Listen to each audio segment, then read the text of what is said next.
लामो इतिहास होइन, आधा दशक अघिसम्म पनि विकासको आधारभूत आधार विद्युतको अभावमा देश लोड सेडिङको अन्धकारले निशासितो थियो। वर्षातको समयमा समेत दैनिक 6 देखि 8 घण्टा लोड सेडिङ बेहोर्नु पर्ने अवस्था थियो भने हिउँदमा त दैनिक 14 घण्टासम्म। तर हामी गर्वका साथ भन्न सक्छौं लोड सेडिङ इतिहास बनेको छ। त्यति मात्र होइन, वर्षायामका करिब 6 महिना भारततर्फ विद्युत निर्यात गरी उल्लेख्य विदेशी मुद्रा कमाउने र भारतसँगको व्यापार घाटा कम गर्ने अवस्थामा पुगेका छौं। हो, कुनै बेला लोडसेडिङको तालिका सार्वजनिक गर्न दिमाग खियाउने प्राधिकरणका कर्मचारी अब विद्युत निर्यातको तालिका बनाउने गौरवमय क्षणमा प्रवेश गरेका छन्। लोडसेडिङको त्यो अँध्यारो युगमा नेपालको विद्युत प्रणालीमा भारतबाट आयातित विद्युतको हिस्सा 43% भन्दा नाघेको थियो। तर त्यो निर्भरता निरन्तर घटेर खुद आयात 9% मा झरेको छ। अब विद्युत आयात घटाउने मात्र होइन, निर्यात बढाउने चरणमा प्रवेश गरिसकेका छौं। सम्माननीय प्रधानमन्त्री शेरबहादुर देउवाको मित्र राष्ट्र भारत भ्रमणका क्रममा नेपाल भारत बीच ऊर्जा क्षेत्रमा सहकार्य सम्बन्धी संयुक्त दृष्टिकोण पत्र India Nepal joint vision statement on power sector cooperation जारी भएपछि दुई देशको विद्युत व्यापार नयाँ चरणमा प्रवेश गरेको छ। सम्माननीय प्रधानमन्त्रीको मार्गनिर्देशन र माननीय ऊर्जा, जलस्रोत तथा सिंचाई मन्त्री तथा दुई मुलुक बीचका कूटनीतिक एवं प्रशासनिक संयन्त्रको अथक प्रयासमा नेपाल विद्युत प्राधिकरणले अहिले दैनिक 300 देखि 400 मेगावाटसम्म विद्युत भारत निर्यात गरिरहेको छ। नेपालमा खपत गरी बढी भएको विद्युत बिक्री गरी आर्थिक वर्ष 2078-79 मा करिब 4 अर्ब रुपैयाँ आर्जन भएको छ। यो उपलब्धि मुलुकको आर्थिक विकासको एउटा ऐतिहासिक कोसेढुङ्गा हो, जसमा टेकेर आन्तरिक उत्पादन र खपत बढाउने तथा अतिरिक्त विद्युत निर्यात गरी विदेशी मुद्रा आर्जन गर्ने यात्रामा नेपाल विद्युत प्राधिकरण अगाडि बढिसकेको छ। कुनै जमानामा निरन्तर घाटामा गएको प्राधिकरणको सञ्चित घाटा 2067-68 सम्म 27 अर्ब रुपैयाँ पुगेपछि उद्धारका लागि सरकारले अपलेखन गरिदिएको थियो। तर त्यसपछि पनि प्राधिकरण नाफाको उकालो चढ्न सकेन, बरु घाटामै ओह्रालोतर्फ लागिरह्यो। आर्थिक वर्ष 2072-73 सम्म अर्थात् सञ्चित घाटा अपलेखन भएको 5 वर्षमा सञ्चित घाटा बढेर 34 अर्ब 61 करोड रुपैयाँ पुगेपछि प्राधिकरणको नियति नै दयनीय बनेको थियो। आर्थिक वर्ष 2072-73 मा एकै वर्ष 8 अर्ब 89 करोड रुपैयाँ खुद नोक्सानीमा रहेको प्राधिकरणले त्यस यता भने ती दिन फर्केर हेर्नु परेको छैन। आर्थिक वर्ष 2073-74 मा 1 अर्ब 50 करोड रुपैयाँ नाफा कमाउँदै प्राधिकरणले धनात्मक अध्याय सुरुवात गरेको हो। नाफाको ग्राफ निरन्तर 4 वर्षसम्म उकालोमा थियो। आर्थिक वर्ष 2076-77 मा 11 अर्ब 75 करोड रुपैयाँ नाफा छुन सफल भएको प्राधिकरणको नाफा आर्थिक वर्ष 2077-78 मा भने घटेर 6 अर्ब 10 करोड रुपैयाँमा झरेको थियो। तर प्राधिकरणले आफूलाई फेरि सुधार गर्न सफल भएको छ, जसको कारण आर्थिक वर्ष 2078-79 मा नाफा अघिल्लो वर्षको तुलनामा 164% बढेर 16 अर्ब 16 करोड रुपैयाँ पुर्याएर प्राधिकरणको 37 वर्ष यात्रामा नयाँ इतिहास रच्न सफल भएको छ। अब हामी यो पनि भन्न सक्छौं, सार्वजनिक संस्थान राज्यका बोझ होइनन्, समृद्धिका सारथी हुन्। प्राधिकरणको इतिहास सङ्घर्षपूर्ण रहेको पृष्ठभूमिबाट हामीले पाठ सिकेका छौं। कर्मचारीलाई तलब खुवाउन पनि ऋण लिनुपर्ने अवस्थामा पुगेको प्राधिकरण अहिले आफूलाई सार्वजनिक संस्थानहरूमध्ये सर्वाधिक आम्दानी भएको र सर्वाधिक नाफा कमाउने संस्थाको रूपमा उभ्याउन सफल भएको छ।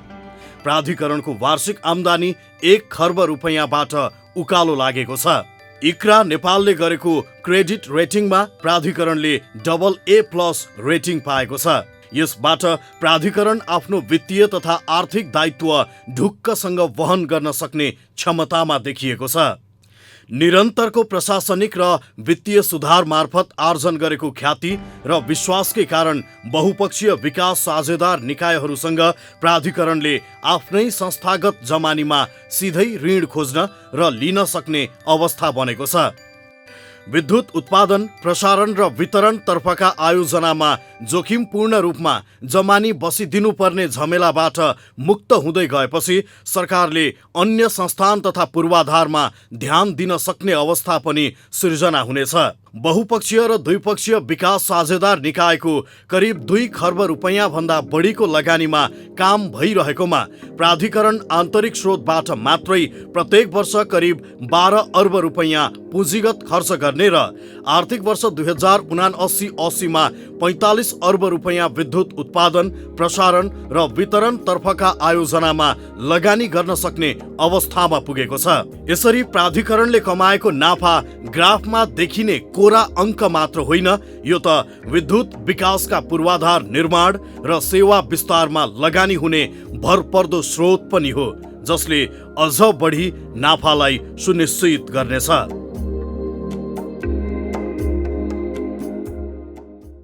लोड सेडिङ अन्त्य गर्न र आम्दानी बढाउन विद्युत उत्पादन बढाउने मात्र होइन, चुहावट नियन्त्रण गर्नुपर्ने दायित्व पनि उत्तिकै चुनौतीपूर्ण थियो। प्राविधिक तथा गैर प्राविधिक चुहावट नियन्त्रण गर्न सञ्चालन गरिएका अभियानबाट वितरणतर्फको विद्युत चुहावट उल्लेख्य रूपमा घटेको छ। 6 वर्ष अघिसम्म प्रणालीबाट 25.78% विद्युत चुहावट भइरहेको थियो। निरन्तरको प्रयासपछि आर्थिक वर्ष 2076-77 मा चुहावट 15.25% मा झारिएकोमा आर्थिक वर्ष 2077-78 मा भने बढेर 17.18% पुगेको थियो। तर चुहावट नियन्त्रणका लागि चालिएका कदमलाई थप व्यवस्थित र प्रभावकारी बनाई चुहावट अघिल्लो वर्षको तुलनामा 1.80% बिन्दुले घटाएर आर्थिक वर्ष 2078-79 मा फेरि 15.38% मा झारिएको छ। चुहावट नियन्त्रणबाट मात्र प्राधिकरणले गत वर्षको तुलनामा यस वर्ष करिब 2 अर्ब रुपैयाँ थप आम्दानी गरेको छ।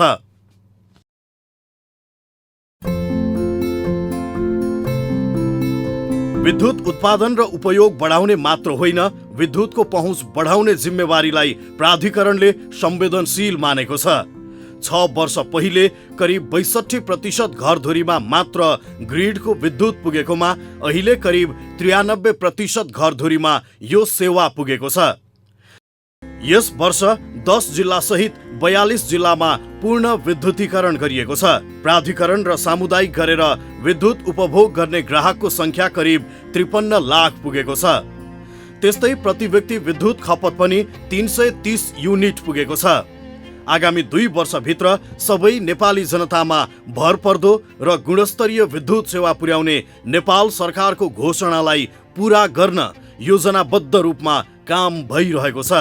त्यस्तै आन्तरिक रूपमा विद्युत खपत बढाउन र स्वदेशी उत्पादनलाई प्रोत्साहित गर्न यस वर्ष मात्र उद्योगहरूका लागि 500 MVA लोड स्वीकृत गरिएको छ। प्राधिकरणले विद्युत महसुल बढाउने होइन, गुणस्तरीय विद्युत सहुलियतमा उपलब्ध गराउने योजनालाई पनि उत्तिकै प्राथमिकताका साथ कार्यान्वयनमा लगेको छ। विपन्न नागरिकका लागि निशुल्क मिटर जडान गर्ने मात्र होइन, मासिक 20 युनिटसम्म विद्युत खपत गर्ने ग्राहकले इनर्जी शुल्क तिर्नु नपर्ने व्यवस्था गरिएको छ। यसरी ग्राहस्थ तर्फका आधा ग्राहकले निशुल्क विद्युतको सुविधा उपभोग गरिरहेका छन्। सिँचाइमा प्रयोग हुने विद्युतमा 75% सम्म सहुलियत दिने गरी प्रति युनिट 2 रुपैयाँसम्म महसुल कायम गरिएको छ भने अन्य समूहको समेत महसुल कम गरिएको छ।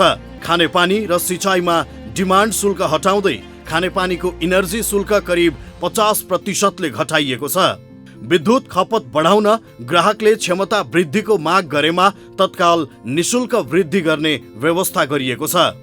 विद्युत खपत बढाउने विद्युतीय सवारी साधनको उपयोग प्रोत्साहन गर्न चार्जिङ स्टेसनको महसुलमा विशेष सहुलियत प्रदान गरिएको छ।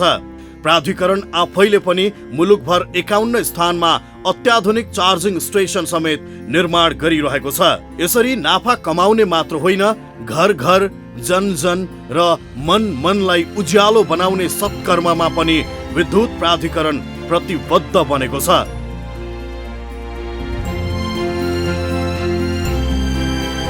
पछिल्लो वर्ष माथिल्लो तामाकोसी प्राधिकरण तथा निजी क्षेत्रको सौर्य एवं जलविद्युत आयोजनाहरूको निर्माण सम्पन्न भई राष्ट्रिय प्रणालीमा 735 मेगावाट विद्युत थपिएको छ। एकै वर्षमा यति ठूलो परिमाण विद्युत थप भई नयाँ रेकर्ड कायम भएको छ।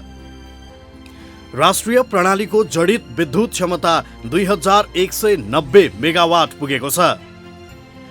नेपालको हालसम्मकै सबैभन्दा ठूलो 456 मेगावाट जडित क्षमताको माथिल्लो तामाकोसी जलविद्युत आयोजना स्वदेशी लगानीमा र प्राधिकरणको अगुवाईमा सम्पन्न भएको छ।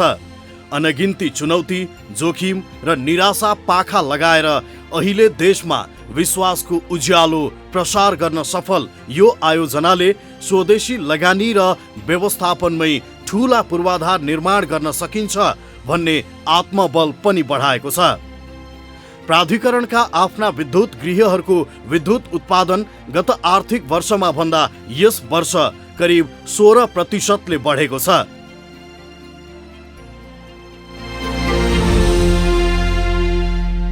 यो वर्ष प्राधिकरणले फड्को मारेको अर्को क्षेत्र हो प्रसारण लाइन हो। यो वर्ष मात्रै 66 केभी र त्यसभन्दा ठूला क्षमताका 455 सर्किट किलोमिटर प्रसारण लाइनको निर्माण सम्पन्न भएको छ भने ग्रिड सब स्टेशनहरूको क्षमता 715 MVA थपिएको छ।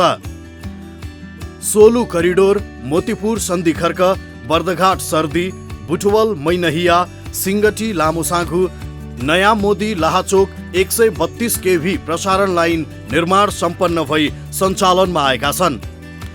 220 केभी का कोशी करिडोर प्रसारण लाइन अन्तर्गत इनरुवा तुमलिङटार खण्ड, मर्स्याङ्दी काठमाडौँ, भरतपुर बर्दघाट प्रसारण लाइन अधिकांश भाग निर्माण सम्पन्न भई सञ्चालन भएका छन्। यस वर्ष 16 वटा ग्रिड सब स्टेशनहरूको निर्माण सम्पन्न भएको छ। 3114 सर्किट किलोमिटरका प्रसारण लाइनहरू निर्माणाधीन छन्। साथै 7857 MVA क्षमताका सब स्टेशनहरू निर्माणाधीन छन्। विद्युत प्रसारणलाई अझ विस्तारित र भरपर्दो बनाउन थप आयोजनाको अध्ययन पनि भइरहेको छ। विभिन्न क्षमताका 6500 सर्किट किलोमिटर प्रसारण लाइन र 10,000 MVA क्षमताका सब स्टेशनहरू निर्माणका लागि अध्ययनको विभिन्न चरणमा छन्। छिमेकी मुलुक भारतसँगको विद्युत व्यापारका लागि बुटवल गोरखपुर 400 केभी दोस्रो अन्तर्देशीय प्रसारण लाइन कार्यान्वयनको चरणमा पुगेको छ। इनरुवा पूर्णिया र लम्की बरेली 400 केभी प्रसारण लाइन तथा कोहलपुरदेखि उत्तर प्रदेशको नानपारा जोड्ने 132 केभी प्रसारण लाइनको सम्भाव्यता अध्ययन पूरा भएको छ। मैनहिया सम्पत्तिया न्यू नौतनुवा 132 केभी प्रसारण लाइनको निर्माण अन्तिम चरणमा छ। यी पूर्वाधार बनेपछि नेपालमा खपत भई बाँकी विद्युत भारतीय बजारमा बिक्री गर्न थप सहज हुनेछ। नेपाल र चीन बीच विद्युत प्रसारण गर्न रातोमाटे रसुवागढी केरुङ 400 केभी प्रसारण लाइन निर्माणको लागि नेपाल तर्फको लाइनको सम्भाव्यता अध्ययन पूरा भएको छ। यो आयोजना कार्यान्वयन गर्न लगानीको ढाँचामा छलफल भइरहेको छ। निर्माणाधीन आयोजनाहरू यथाशीघ्र सक्ने मात्र होइन, दीर्घकालीन आयोजना अन्तर्गत विद्युत खपत बढ्न सक्ने सम्भावित ठाउँहरूको पहिचान गरी प्रसारण तथा वितरण तर्फका ठूला क्षमताका लाइन तथा सब स्टेशन निर्माण अगाडि बढाइएको छ। विद्युत माग गरेका उद्योगहरूलाई प्रसारण तथा वितरण लाइनको सुदृढीकरण गर्न तथा क्षमता विस्तार गर्न तत्काल विद्युत दिने गृह कार्यमा प्राधिकरण अघि बढिसकेको छ। मुख्य रूपमा औद्योगिक करिडोर क्षेत्रको विद्युत प्रसारण तथा वितरण प्रणालीको सञ्जाल सुधारका लागि बृहत सुदृढीकरणको काम अगाडि बढाइएको छ।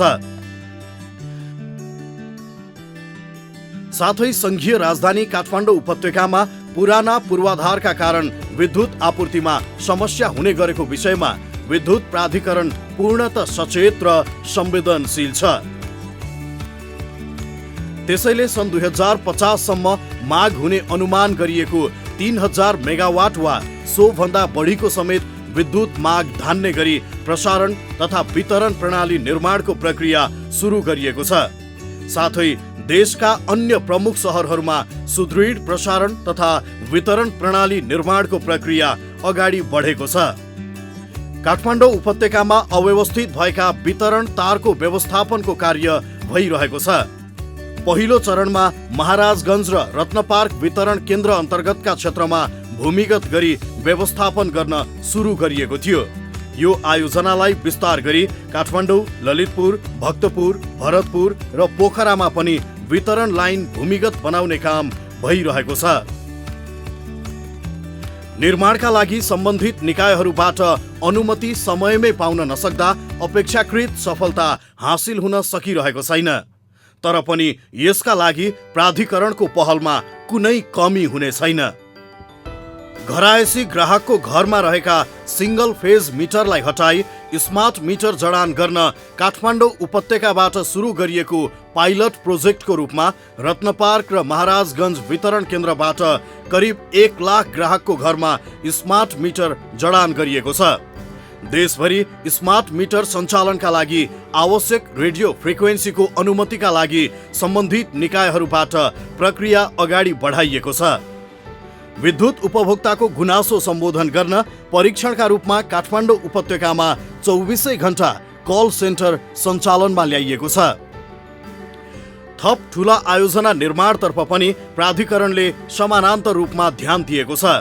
1061 मेगावाटको माथिल्लो अरुण जलविद्युत आयोजना निर्माणका लागि परामर्शदाता र 2 किलोमिटर सुरुङ मार्ग सहित करिब 24 किलोमिटर पहुँच सडक निर्माण गर्न निर्माण व्यवसायी छनौट प्रक्रिया सुरु भएको छ।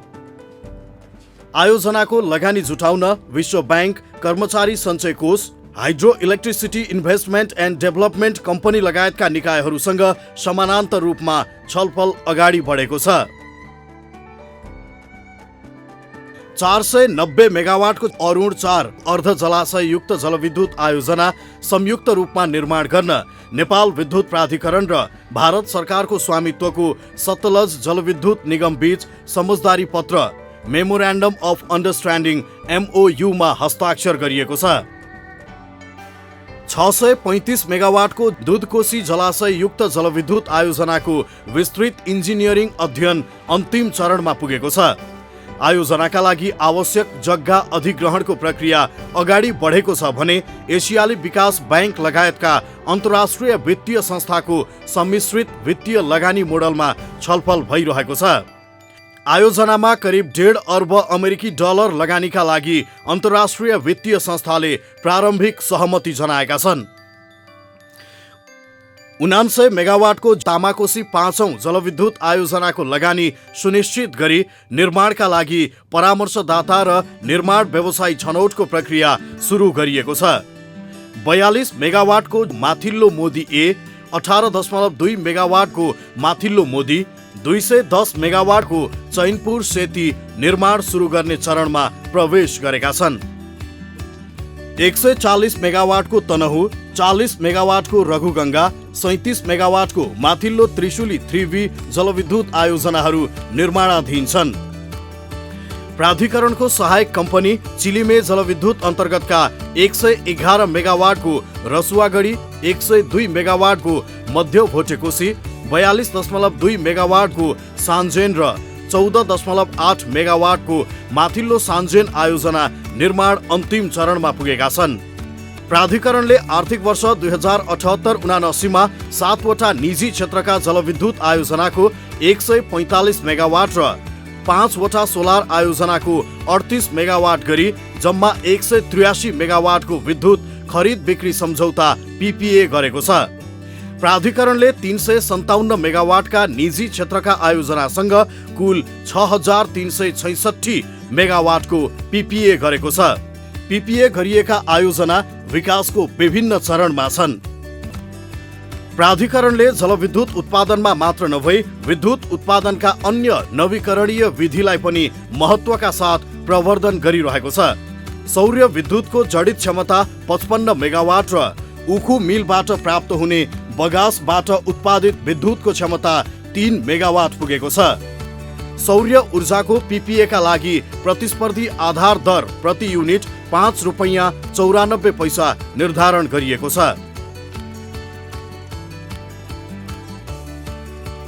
प्राधिकरणले विश्वसनीय र गुणस्तरीय विद्युत वितरणलाई महत्त्व दिएर प्रसारण तथा वितरण लाइन र सब स्टेशनको विस्तार र सुदृढीकरणलाई पनि अभियानकै रूपमा अगाडि बढाएको छ। यसका लागि पूर्वाधार विस्तार एवं सुधार गर्ने मात्र होइन, प्रणालीलाई स्वचालित बनाउन विशेष प्राथमिकताका साथ काम भइरहेको छ। देशभित्र विद्युत खपत बढाउन र पेट्रोलियम तथा ग्यासको आयात प्रतिस्थापन गर्न विद्युतीय सवारी साधनको प्रवर्धन गर्न प्राधिकरण निरन्तर लागिरहेको छ। प्राधिकरणले शहरी क्षेत्रका लागि विद्युतीय गाडी मात्र किन्ने नीति लिएको छ। पेट्रोल र डिजलबाट चल्ने गाडीलाई समेत विद्युतीय बनाउने कार्यक्रम अगाडि बढाइएको छ। हाल विश्वमा इन्धनको नयाँ स्रोतका रूपमा हरित हाइड्रोजन ग्यास आएको छ। हरित हाइड्रोजनका लागि आवश्यक पानी र जलविद्युत नेपालमा प्रशस्त भएको हुँदा भविष्यमा हरित हाइड्रोजन निर्यात गर्ने प्रमुख देशको रूपमा स्थापित हुने प्रबल सम्भावना छ। हाइड्रोजनबाट एमोनिया र रासायनिक मल युरिया पनि उत्पादन हुने हुँदा देशभित्रै उत्पादन गरी आयात प्रतिस्थापन तथा निर्यात गर्न सकिनेछ। प्राधिकरणले हरित हाइड्रोजन, एमोनिया र रासायनिक मल उत्पादनको सम्भाव्यता अध्ययन गर्न global green growth institute Korea र काठमाडौँ विश्वविद्यालयसँग सहकार्य गर्ने समझदारी पत्रमा हस्ताक्षर गरेको छ। समग्रमा सरकारको निर्देशन र उपभोक्ताको हित नेपाल विद्युत प्राधिकरणका लागि सर्वोपरि हो। विद्युत उत्पादन वृद्धि तर चुहावट नियन्त्रण, नाफा वृद्धि तर खर्च नियन्त्रण, सम्झौता विहीन लगनशीलता तर कठोर सुशासन प्राधिकरणका मूल मन्त्र यिनै हुन्। यही अटुट अठोटले नेपाल विद्युत प्राधिकरण नेपाली जनताको विश्वासको धरोहर बनेको छ। सरकार र उपभोक्ताको निरन्तर हौसलाले प्राधिकरणका हरेक तहका कर्मचारीलाई थप लगनशील, अनुशासित र कर्तव्यनिष्ठ हुन ऊर्जा मिलेको छ। यो ऊर्जा खेर जाने छैन, बरु देशलाई ऊर्जाबाटै समृद्ध बनाउने प्रतिज्ञा झन बलियो हुनेछ।